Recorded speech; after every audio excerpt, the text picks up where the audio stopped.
much that can keep Betty Bottler from her kayak. Not a chilly day, not minor surgery on her nose. Not very gracefully done. And not the fact that she's somewhere north of 90. Just love being out on the water. It's Betty's routine to paddle around Lake Washington to see what's new. This kayak has taken her to some surprising places.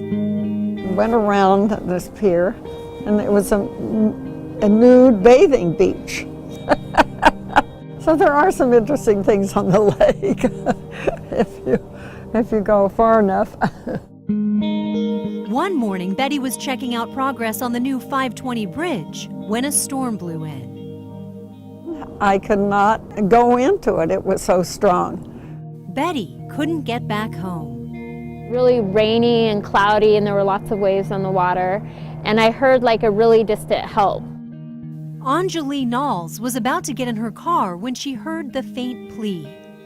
And I looked up, and I was looking around to figure out where it was coming from. It was coming from the water, from Betty, who was stranded in her kayak, wet, exhausted, and afraid.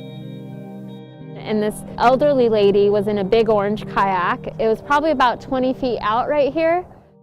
And she took off her shoes and socks and rolled up her pants and waded down the steps far enough to reach me and the kayak, and was able to pull both of us up the steps so I could get out.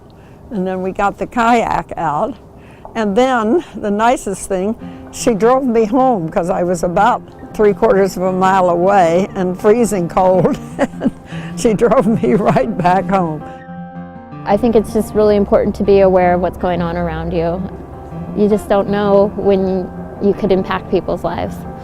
It seemed like a small thing to Anjali, just helping someone who needed a hand. But to Betty, it meant the world. I was wet and cold, and she really, have saved my life. I'm really glad I was there to help her.